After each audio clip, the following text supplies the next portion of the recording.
Welcome back to Have Your Say on Quest today, and this is where you hold sway. Just like the way I rhymed right now. But anyways, you can call us right now and be part of this one. 0818-888-8931, 002-2931-931. And we've been talking about how we could actually thrive in businesses right now and perhaps after the COVID-19 era. Policies are not helping us. And of course, I just was talking with my guest right here that the flood, even natural disasters, are not even helping us also in all this. So how can we actually go ahead and do things differently? All right, we'll take this call when we come back. I have a question for FX and, of course, my good friend Dennis. Hello, good morning. Hello, good morning. All right, that seemed not to be connecting. Get to call us back. And when you do, tell us your name, location, and go straight to the point. As always, be constructive with your comments. If you must criticize constructively. Hello, good morning. Good morning, Melvin, and good morning to my brothers in the studio. Maxwell, how's Ghana this morning? Oh, we thank God. All right. We're doing well here. Go ahead. Okay. I would like to, speak on the issue of this coming back. What spread will be like, businesses will be after COVID-19. Yes. There is nothing an individual will do so much, to change some of these things that we have seen happening around the world. It's the government.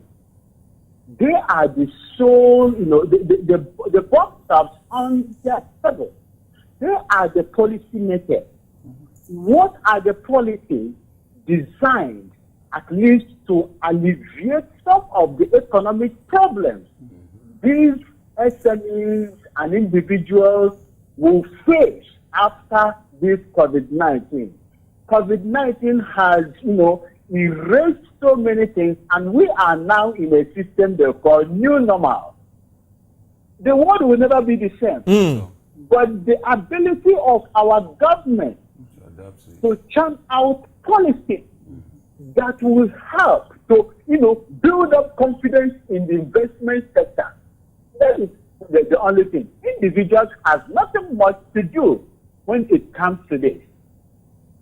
And you look at the problem that is happening right here in Ghana. I would like to tell you something. For the past 6 months, I have never paid. We don't have much money here.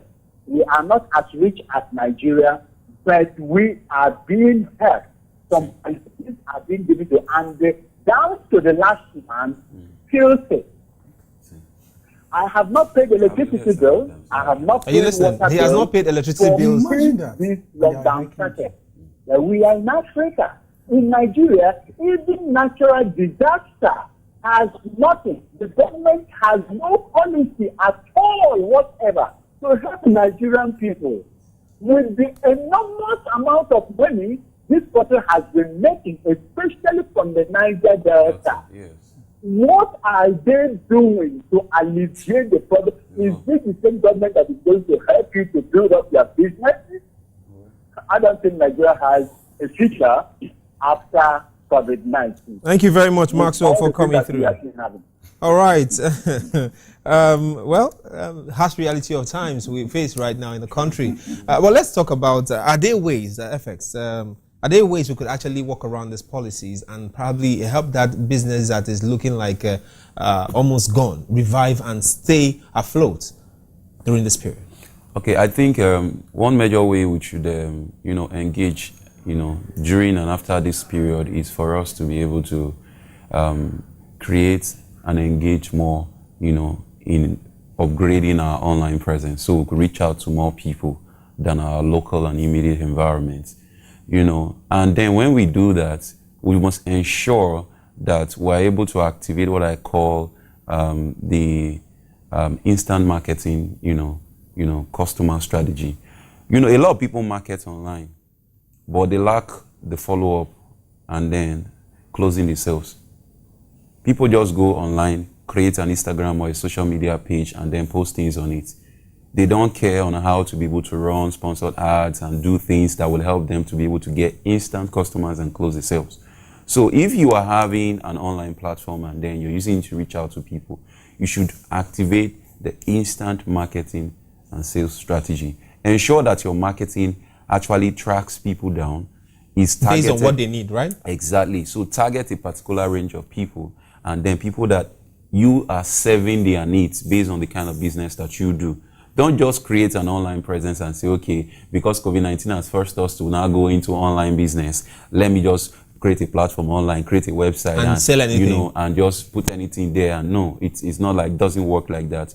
You know, branding is about creating a name, becoming a household name. You should be able to define and have a niche for your business. If this is what you do, let people know that Concern Solutions is about this, is about this, is about this. And then another thing again is that even if you have an online platform, ensure that you give more value than people pay for. Give more value than people pay for, because now currently people are more relaxed at home, people are more relaxed in their businesses, they rarely move around. I could tell you that, okay, since March till now, I've not really traveled out of this, you know, town. You know, before I travel a whole lot, both within and outside the country, I travel a whole lot. But yesterday night, I was just feeling my traveling sensation was coming back, like I need to take a time off work, you know, just travel and cool off, even if for a weekend, or just go see other people, you know, stuff like that. But in another way, I was still thinking about, okay, the current pandemic, social distance, restrictions, and all that stuff like that. So if you look at this fact that people are considering making them to stay back, you know, people are more relaxed now. So as you're reaching them in their houses, because the only companion and you know, focus they have now is their mobile phone. So as you're reaching out to them, you must flash things in their faces consistently that you know that if they can't do without. Exactly. When they see it 1, 2, 3, 4, the 5th time they must click an order for it.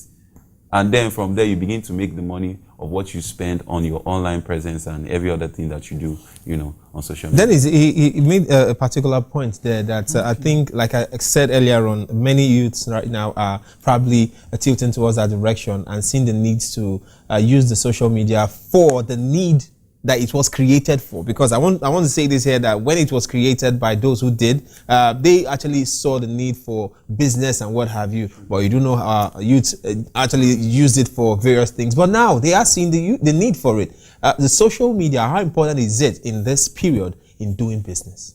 Of course, social media has been so important. And even though it has not been used for the original purpose which you are saying, at the same time too, there is what we call a corridor principle, where people begin to change the original intent of why things came up, and it still gives them that benefit as well. And so social media is important because first of all, it is free. It's free. I won't say it's free. Apart from the data you subscribe to, you're not paid. It's not something you pay just like we have in the mainstream media and all that. So it's free. And then there is no restriction to the numbers of persons who come in. There is no license. There is no license that and that's why it's actually one of the things that would really help so much in going beyond Nigeria, going beyond Africa. Because as we are already saying now, there are tough legislations coming up. You understand? So social media now becomes a platform through which you can break some of these barriers, even though there are a lot of bills that are coming up, like the social media bill and all that, though I don't think it's actually going to affect the business part of it as well. And so it's going to be very effective. And then I want to, in all this discussion, the solution to things have always been the same. I'm a chemist, and then I want to borrow leaf from one particular principle called Le Chatelier's principle, the law of equilibrium. It states that for every equilibrium position, when there is external constraints such as change in pressure, change in concentration and all that, that the equilibrium position will shift to annul that change. So we need to make that balance. To make that balance. Are you getting it now? But those who will not flow with that shift will be left behind. You understand? And so for starters, if I may go that route now, for starters, they need to now think of the line of business that will thrive in this period. We are now, in the market theory, we are now going from this customer orientation to societal orientation. That is the market evolution right now. It is not just about what the people need. It's about what is beneficial in this period. So it has to be a blend of the two. I think I like the blend of the two. What the people need and what is really obtainable in this period. And he has mentioned some of those areas, like agriculture is one of those areas, home service, anything you can deliver to people Are you getting it now? Home service is very important. That's why this other retail, online retail logistics exactly is very, very important at this point in time. And then, of course, health is something that the area of health and medicine. Of course, this COVID-19 also buttress the fact that it's very important that health is actually wealth. So for starters, they need to look into that. So then, for businesses that are already on mainstream, they need to, first of all, take care of their customers.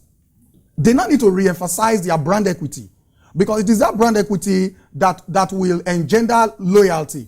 Because now, a lot of persons are depressed. Like I told you, the consumer behavior has changed. So somebody can walk into your store, and the next minute they said, I know they buy again.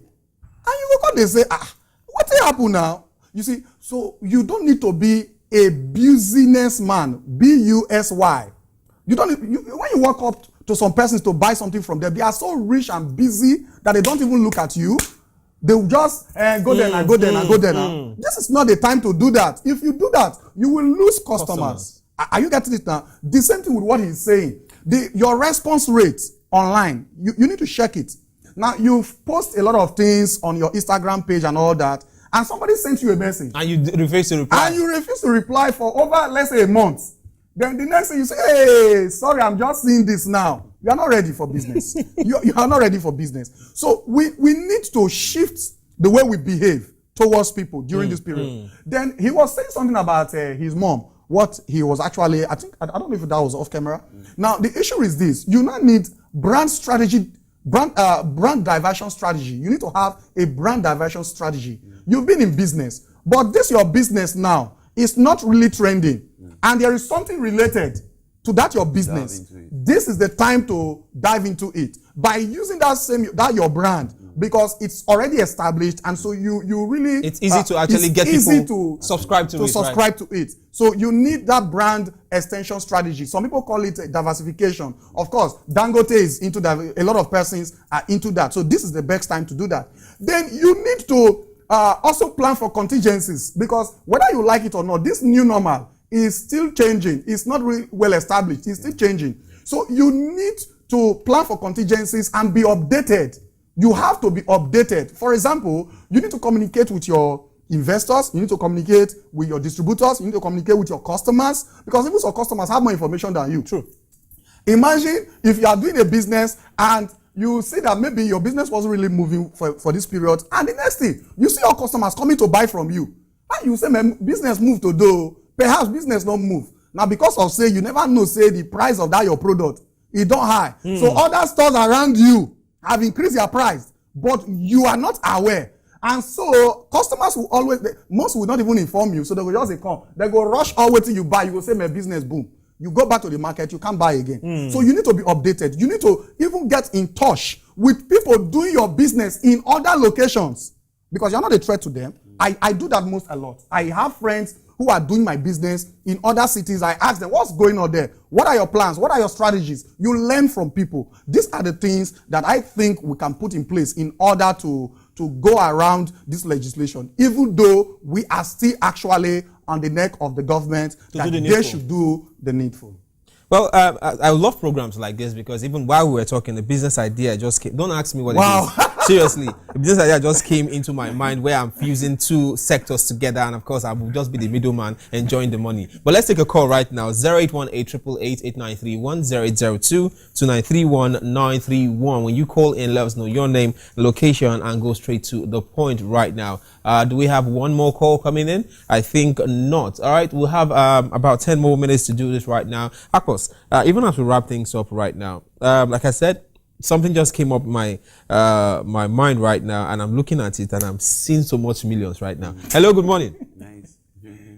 Good morning. Hello, good morning. Right, I can barely hear you. I think you have to call us back.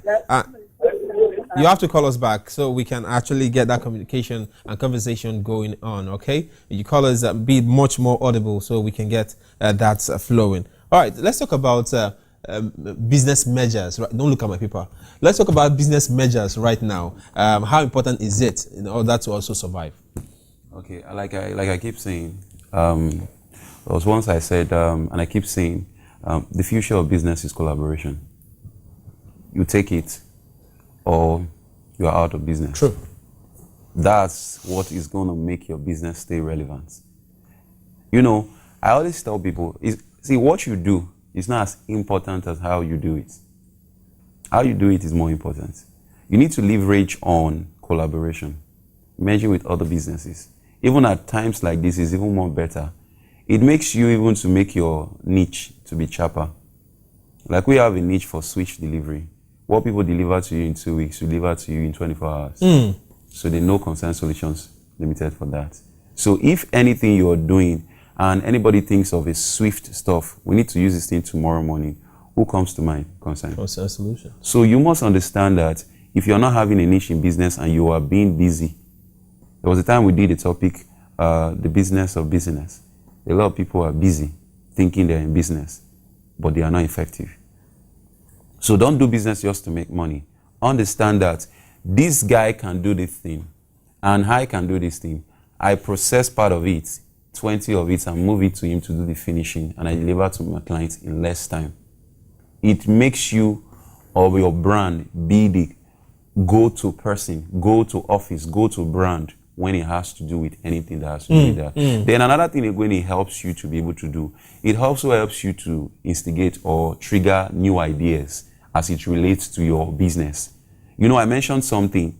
In this period, I need businesses, brands, individuals, organizations to focus on one major thing amongst every other thing that we've measured on is learn how to distribute what you do into different portfolios. And that's what we call multiple streams of income. We as a company, we do offer 3 major services alone, but we have close to about 14 streams from those 3 major sources: printing, branding, training solutions, and consulting. So every other thing comes under that. So I was with a client yesterday and I was explaining to him on how during this COVID period, we started branding for companies in UK, in the US, in Australia, and some part of Europe that we're prospecting for now. It all happened during this time. No matter what is happening, look at the brighter side of it. What best things can I get from these bad moments? Look for how you can be able to. Sometimes I look at some of the things we've been doing over the years as if we knew what was going to be happening in the future.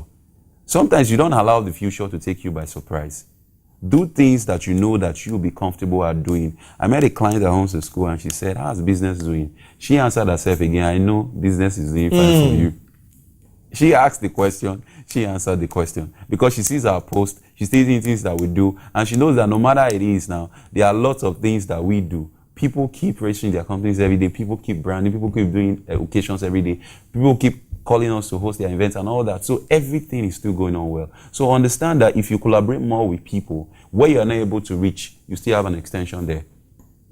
And that's the good thing about collaboration. All right, this next question goes to both of you, but I want to get Dennis's reaction first on this. Now, over time, we'll get that. Over time, we've talked about the G factor, very important in doing things, especially in this part of the world right now. The God factor cannot be overemphasized in all this. But then, how important is it that we understand that this is not the time to start shouting on your businesses? Their prayer and what have you, but do the needful. I'm saying this because so many men of God might not see this as a point, as a time rather to start talking to their people in this regard as we talk about this. Talk to me. The truth is, you cannot actually remove God factor from anything you do. We know, but whether it is COVID-19, whether it is post-COVID-19 or before, it is not just about God factor. Now the truth is, we seem not to understand the issue of faith. Faith without works is dead. So you need to bridge the gap between those two. Are you getting it now? And so this is a time to take more action, and then faith helps you to keep hope alive. Faith helps you to be motivated. Like you see the way he was talking now. He is motivated. He is hopeful. Are you getting it? Even though in reality, he's working. And that is what we must encourage our people to do. This is not, I told somebody, I said, look, the problem of Nigeria, pray for Nati tomorrow, it won't be solved. If you are waiting for a miracle, you will suffer so long. Because look at the man at the pool of Bethesda. He was there for 38 good years. Miracle does not just happen. Before miracle comes, you don't suffer till well. So you don't wait for miracles to happen. You make things happen. It is on the way of you making things to happen. That's when the God factor will not come in to help you. You must be prepared for miracle. You must be prepared. You attract grace. You attract it. Now, I was telling you about the issue of General Motors in the United States of America. If they had not positioned themselves in that number one position in terms of employing people in the United States, when the opportunity came, that's a miracle. That bailout fund, it was a miracle. Not everybody got that. Because they had themselves positioned. They had themselves positioned. So if we must look at even the father of faith, Abraham, look at Isaac. These people, they positioned themselves. Look at what happened in Egypt. They positioned themselves in Goshen. They looked very well. You have to look very well. That you are a Christian, that you pray, does not mean that you don't have your senses. You should use your senses. You should look to realities. So I think that we must balance faith and work. In the same vein, FX, let's get your thoughts even as we wrap things up on this same matter. Why men of God should seize this opportunity right now to chastise their followers, to do the needful and change the environment we find ourselves. I think we should try as much as possible. I want to encourage everyone out there. You're a man of God, you're a teacher of the gospel, or anything that it is you do. Understand that God is the measure, the beginning and the end of everything that you do.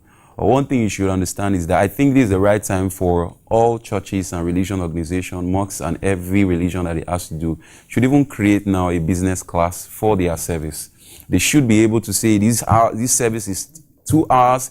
The first 30 minutes is a business class that will help people, because the more your people are being empowered with their capacity to be able to do business more, the more they'll make more money, the more their tithe will increase. So if you are asking them to bring the little, if you are asking them to bring the little they have to be able to give to the kingdom, and you're not teaching them how to make that little to become much, then definitely their tithe will not increase. And then there's nothing you have to take home at the end of the day. So it's a win-win situation. You must encourage them. Every church out there, please try as much as possible. If you're not able to do 30 minutes, we know we've been hearing Jesus is coming over 2,000 years ago. We understand. Even a little child knows Jesus is coming. But a little bit of just giving them some of the solutions that can apply to the present realities of today. A lot of people think that religion and Christianity makes you suspend your brain. That's what my dad would say, Dr. Akpos. He said, religion and Christianity allow you to suspend your brain and lose your present reasoning. I told somebody yesterday, I said, challenges and expenses are continuous. Keep them on your shoulders so that you can have sense to live your life and have money to take care of those expenses. But if you carry the expenses and put them in your front, it will become a stumbling block for you not to move forward, and more expenses will still be adding up to it. It's just common sense. So I want to urge everyone out there, no matter who you are, no matter what you do, encourage your church members, encourage everyone that you have opportunity to speak to, and encourage them to be able to get aligned, build capacity business-wise, so that they will be able to start, grow, and also expand and consolidate their business. Like you said, pay tithes too, fat tithes. All right, there's a lot we can take right now. I've been speaking with Felix Akpos, the CEO of Concern Solutions, and of course an entrepreneur. He is also a life coach, and of course not also forgetting Comrade Dennis Aguri. He's also an entrepreneur. Just found out that one today, and of course social commentator. Gentlemen, thank you very much for making that time to be here. You have actually been of immense help. I do know everyone who listened in right here would have taken a thing or two, like myself. A $1 billion business is about to start. Do have yourself a great weekend, and let's do this again on Monday, God willing.